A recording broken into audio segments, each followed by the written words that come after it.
missed you. So good to see you. How is everything? Everything's great. I'm excited. I like New Year's and new beginnings. That's why I like the idea of talking I about love it. new beginnings as a topic for today was cool because I definitely buy into any moment as a potential new beginning, every single second, every moment. So like, it's not that like the new year is like, I have to wait for the new year. I don't really feel that way anymore. I used to really like New Year's resolutions because I think in like a lower level of consciousness, I was like, I used that as a tool to access the energy around new beginnings and new chosen change. So now that I feel like I've grown as a person and just into my own power and what I can choose for myself at any point. Sorry, my eye. I have like something in my eye. You can go. I I'll can't do get it it out. I think too. it's like I'll stay my like eye this. needs a new beginning because it's got like an eyelash or something in it. So it's okay, but then occasionally it'll feel like it's getting stabbed. Such a pleasure. So What a great awesome. feeling. While recording for you guys. Thanks. But anyway, so my point is that like I don't really do New Year's resolutions per se, but I do use the new year as a time to why not connect to new beginning energy, you know? Yeah, absolutely. I'm totally with you. I don't really do resolutions because the second my mentality around it, and I think you're similar, the second I realize that there is anything in my life Yeah. that is suboptimal, like the Yeah. moment is now, right? Like, so I definitely am not the kind of person that would wait for, okay, I'm going to eat unhealthy until January 1st, and then I will. Like, Yeah. that's not how I roll. And I I do know roll that like that sometimes. I admit that full I ate more disclosure, cookies than I normally would during the holidays, and I'm cool with I that. I'm totally definitely, cool with yeah. that. I mean, over the holidays, I definitely indulge more too. It's just, you know what I'm saying? Like, Yeah. it's not like, oh, okay, that's the spot. Um, for me, whenever there's anything that I see that is suboptimal, that's the time. And I use the new year a lot for intentions. And I don't know if you and I have talked a bit about kind of the difference, the way that I see the difference between intentions and resolutions. Yeah, Um, I posted about that the other day too, like the distinction between intentions and goals, like the mhm. more specificity, because we can't predict everything. So you having intentions allows you to meet the unpredictability of life in a certain way of being versus I need to achieve this certain interaction with this certain person or this certain exacting outcome in this certain area of my life. Like some certainty and some intentional detail is totally 100%. Like some of my goals are like, one of my goals is to go to 20 group dance classes this year, which is very specific, but that goal I know will get me out the door more to go to dance class, Mhm. which I like going to, but sometimes I let my work, prior, you know what I mean? So like, it just helps to have that specific goal. But like, I also have on there intentional way of being of like being brave or to play. You know what I mean? Like that's more of an intention toward Mhm. how I show up. So anyway, I took Yeah. Well, no, totally I love that distinction. I think it's really helpful to start to kind of have some more clarity around these different levels of kind of intentions, goal setting, resolutions. I look at resolutions as like okay, this is it. Like I resolve to either right, do something or not do something. right. Goals are kind of, to me, like one step up from that, where you can have, like you said, some specificity around it. You can measure them, they're realistic, they're attainable, the whole SMART goal acronym. Yep. And then to me, the intentions are kind of like the highest level. Like, to me, an intention doesn't have to be realistic in the least. Yeah. An intention can be motherfucking magical and miraculous, and I love that. Right. And I love having these intentions that are these kind of pie in the sky. Like, no, I'm going to set this intention, and then surrender around like the little hows, while taking action every day and hmm having goals. Be like, okay, well, if it's my intention to be, I don't know, a best-selling, New York Times best-selling author, if that's like Got one it. of my intentions over the next few years, Cool. possibly, what are Love the it. goals that I Well, need to set? Yeah, you will too.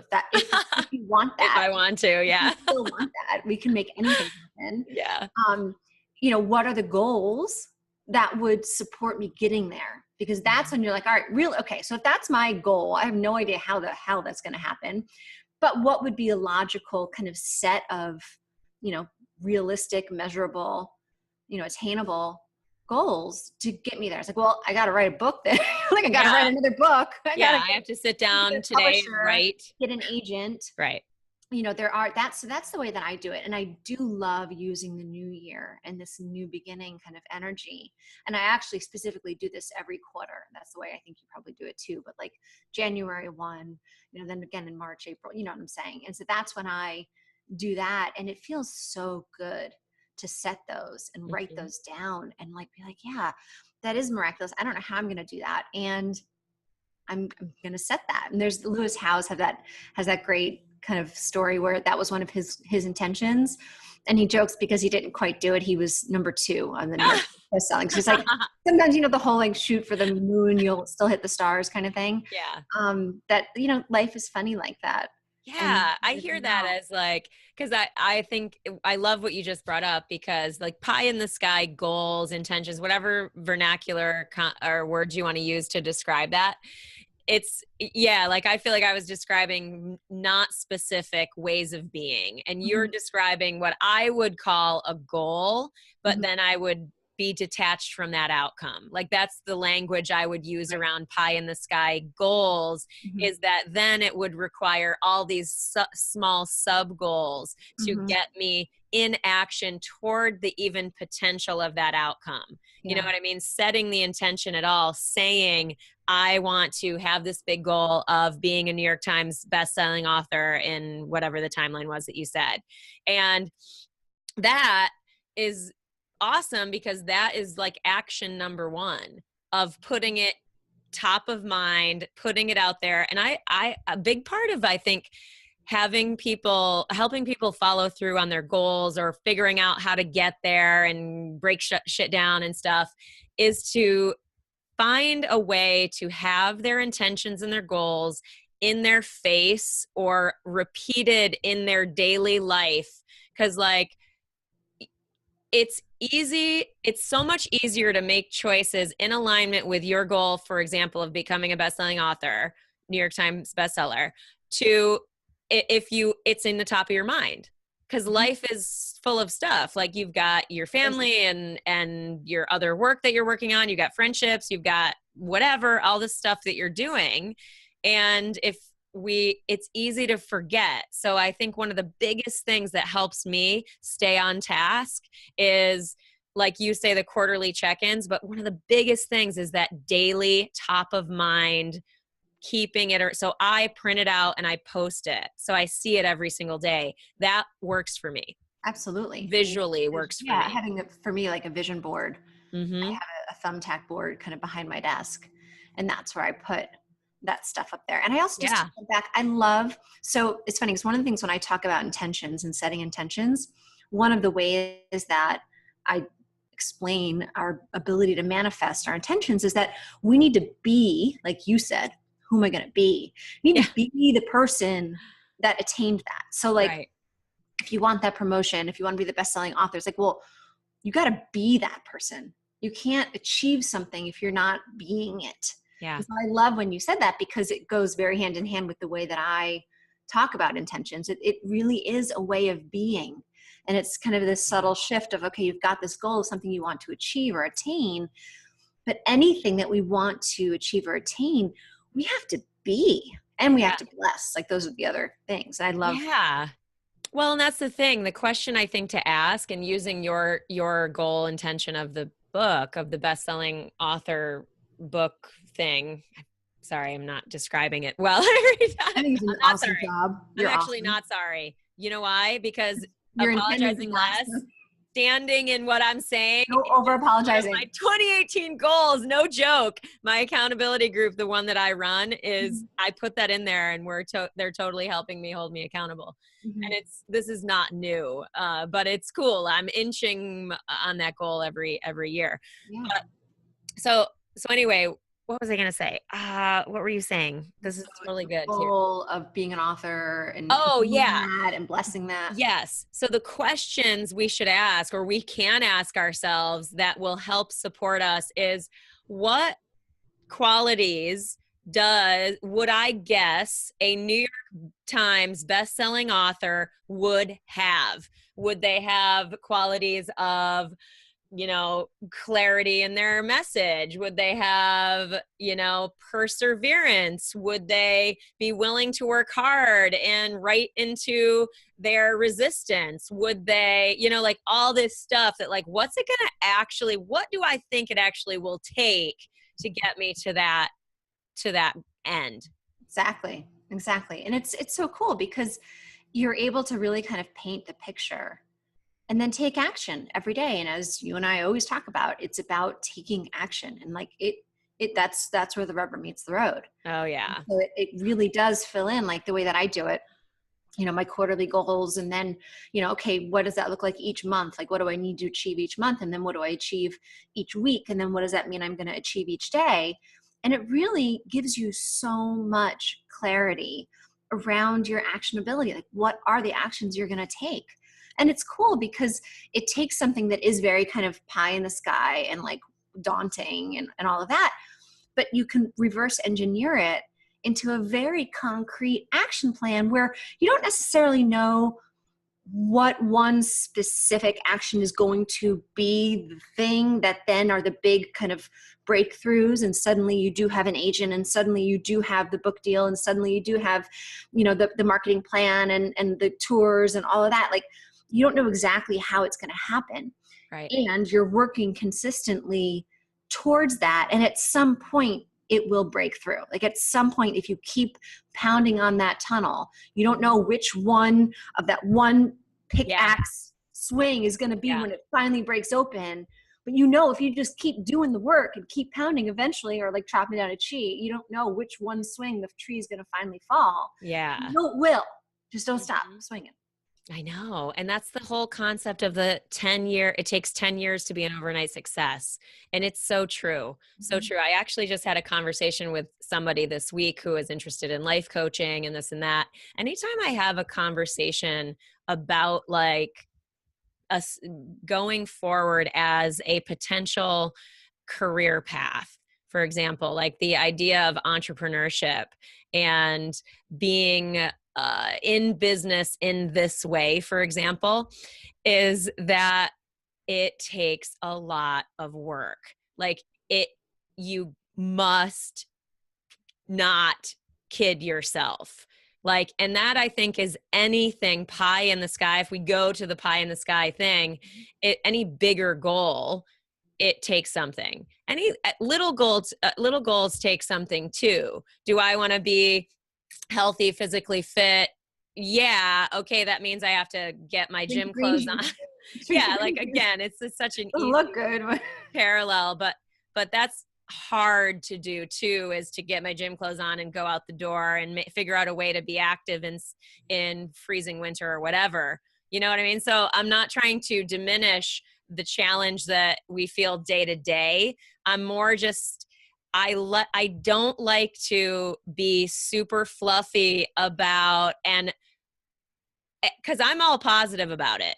Anybody who wants to like start their business, write a book, do something that they think is really beyond their scope, it is fucking possible. 100%. I have every fiber in my being believes it, period. And be ready to work for it. Be ready to have to go and do the things that you really wouldn't have done before in order to get there. Yep.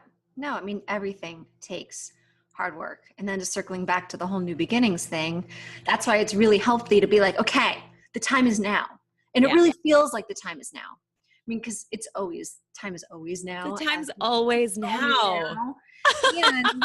And when it comes to the new year, it really feels like the time is now. So it helps break through some of the cloudiness and illusion crap that most of us struggle with day to day. Yeah. The time is now. The time is now. The time is now to do it. I'm thankful. You've been waiting on, been pushing off, that you've been like, oh, you know what? I'm gonna wait. The time is now. Yeah.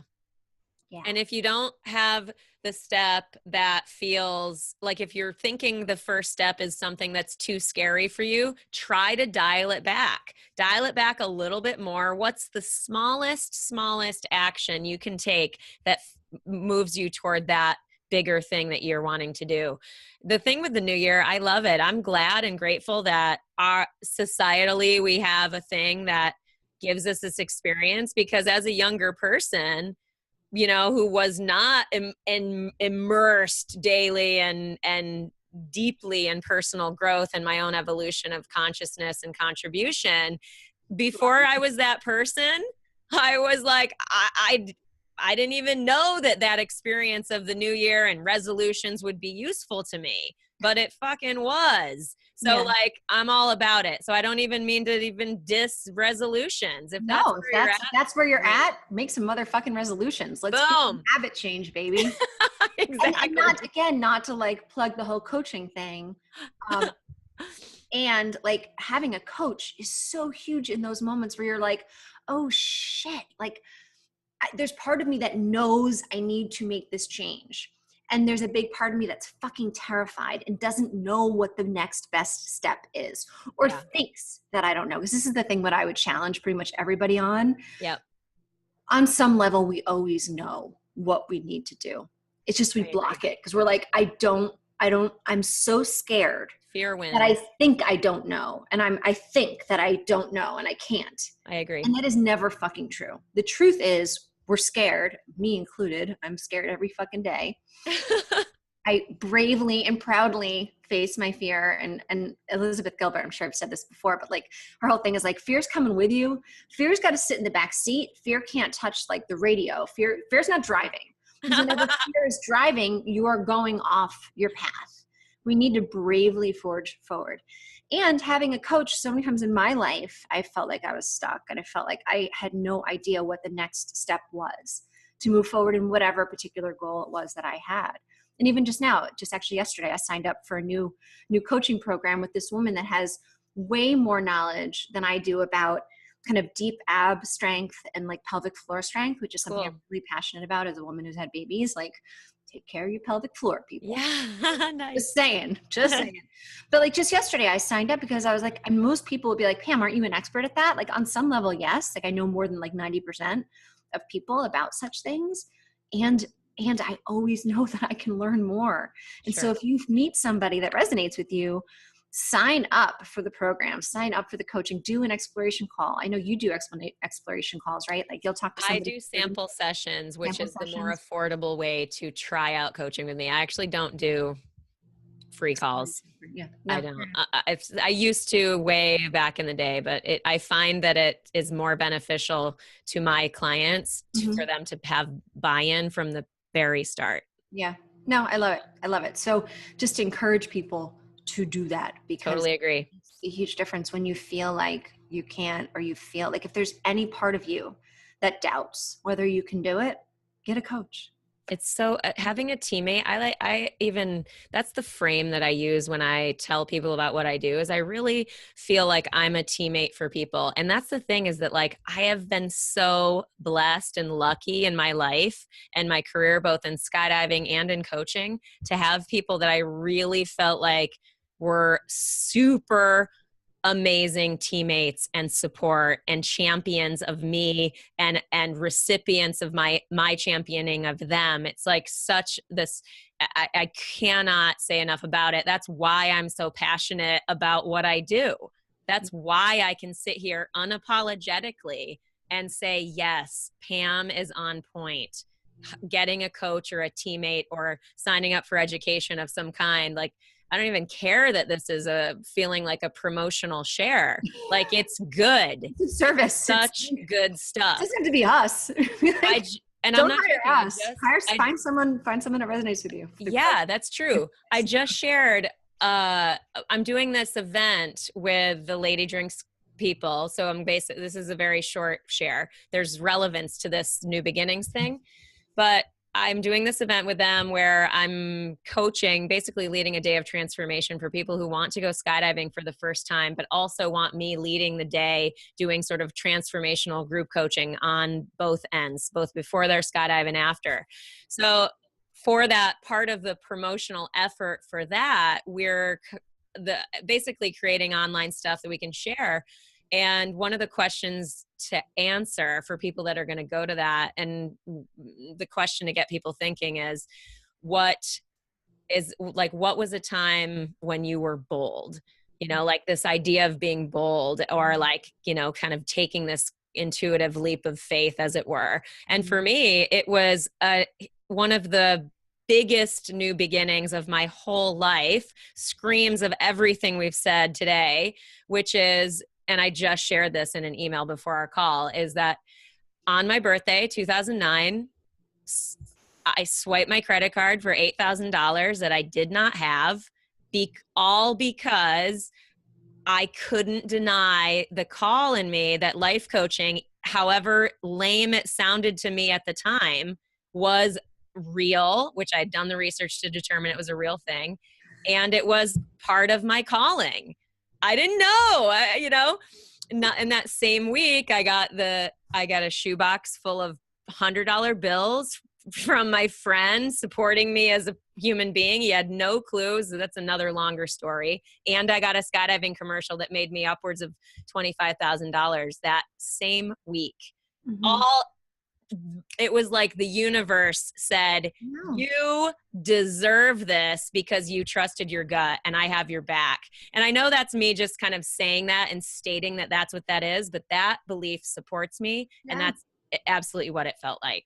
Yeah, I have so many stories like that too. And the thing about it though, I think just to hold space for, I'm sure that there are at least some people listening that can relate or resonate to a time when they were bold, but they got shut down, right? Totally. Like, and I think about some of the family dynamics, like I have a brother, and we just have had very different paths in life.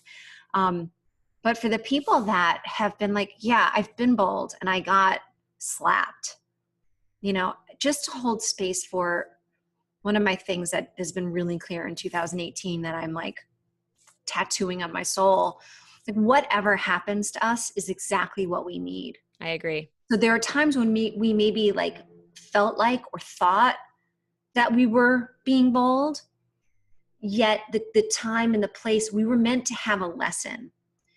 And the lesson wasn't to stop being brave. That lesson wasn't to then, to say, fuck it, I'm not going to ever take a risk again. Right. I agree. And so just to hold space, because I'm sure there are people that have had those experiences. And it's like, that I think it's like the Japanese proverb, like, get knocked down 7, get back up 8, right? Like whatever in times of your life when you've been, brave and you got slapped, there was a lesson in that was really important. It was exactly what you needed. The lesson, sometimes we take away lessons that were not actually what the lesson was meant to be. We interpreted the lesson from kind of a lower state. And we thought that the lesson was, we need to be less brave. Yeah. The lesson maybe was, we need to be more careful. And just my 5-second story, like when I was a kid, being careful was a dirty word. I was wired to not be careful. I needed to learn to be more careful. It took me way too long to learn that lesson. Like I was like 30 something when I finally was like, wait a minute, like why does that word have such a negative connotation for me? But that was an example for me where like I took a lesson for most of my life as this being that like being careful was bad. It was bad to be careful. I don't want to be careful. And actually, my lesson needed to be, I needed to be careful, more full of care when I took my chances and I took my actions, to invite more grace. Yes, be brave and be more gracious, be more careful, full of care. So just on the other side of it, so often this happens where we interpret lessons and we take it in, and sometimes we don't even do it consciously. We just subconsciously take in a lesson. And just to stay open at any moment that the lesson we learned from something wasn't what it was meant to be. Because I know you and I share this deep, deep belief that we're always meant to be brave. That may look vastly different in any given situation. Like sometimes it's brave not to act. Sometimes it's brave to be more careful and not just plow ahead, right? I And agree. we ultimately need to find that kind of space within ourselves that will give us that compass. I totally And there's such agree. a beautiful opportunity in that as we look at all this stuff. Yeah, bravery is not recklessness. Yeah, recklessness. I used to be fairly reckless in certain areas, not tons, not every area. Other areas I was totally held back. Mm-hmm. So like, yeah, it just depends on where you feel what. I think for people listening, it's so insightful and it's so true too, like that it's so easy to take like it's so easy to take the painful experiences of being like shut down or something didn't go right or whatever. It's so easy for us, and I've done it plenty myself, to take that and internalize it as don't do that again. I mean, heartbreak's a perfect example of that. Perfect example of that, that most people I would guess almost everybody in the world can resonate with on some level, is that, yeah, you get your heart broken. Yeah, you better not do that again. Fuck no, that hurt like hell, right? Yeah, right. When And of course that's, you know, at least for me, certainly an avenue for bravery in an emotional way. And it's just such life's great. Even the agony of life, it's just like I'm so with you that the lessons are there for all of us. So whether someone's in their points of pain right now, or whether you're, you know, on more of the upswing of the wave, but it's all good. it really is all good. It's so beautiful. And sometimes we're in it and we can't see, you know, the proverbial rainbow, you know, after the storm kind of thing yet. And finding the hope and the faith that is coming, that when you're in that pain point, the pain is always the front side. Yeah. Of growth. Break down and break through. Love it, girl. I love you, Melanie Curtis. Oh, it's just such a joy to talk to you. I want to like hang out with you in person. Let's make that happen. We can definitely do that. New beginnings. It's 2018. New beginnings. Well, I love you, my darling. Thank you for everything. Same. melaniecurtis.com, wherever you are. goldevolution.com. Woo! Oh, I'm launching a parenting program soon. Yes. So shameless plug. Shameless plug it away, because I don't have, yeah, go. Yeah, well, no. If you know any parents, like if you know people that you think would appreciate, it's a 4-week. I'm going to leave this in the video. So tell us about your parenting thing. Sure. So it's a 4-week kind of beta launch of a program that I'm developing. And because it's beta, you get a lot more one-on-one time with me. I don't have a lot of one-on-one time for coaching, but this is an opportunity if you wanted one-on-one time with me to get it, because I want to like get the real-time feedback on, you know, what are the challenges and how to normalize them and how to really support people and kind of creating the best program possible. And I'm calling it the GOLD method because G is get centered, O is observe without judgment, L is love wherever they are, and D is discipline to empower. So that's the 4 kind of modules of the program. And it's good stuff. It's really helpful. Really. I love it. Oh my God. Ugh, the world is such a better place with you in it. Same. Just keep, and for me, just so you know, just walking the walk, like, you know, this is all scary stuff for me. It's like, I'm not a therapist. I'm not purporting to be, I'm not a parenting coach. I am a parent that's had 2 kids and is, you know, going through, you know, at least the first 12 years of parenting them, and, you know, putting that experience together with the insights that I have from both, you know, in the behavioral therapy world and kind of just the deeper spiritual universal kind of principles of love and trust and respect and space and support, and navigating all of that artfully and graciously. It's that's the program. Amazing. Cool. Love it, Pam. Thank you. Love you. And I already talked about all my shit. Email me. There's your call to action. Woo! You are a blessing. Anybody who gets to work with you is so fucking lucky. And I feel so fucking lucky that I get to have this time with you each week. Ditto. All right. 2018. Let's do it. New beginnings team. Woo-woo. All right. Later.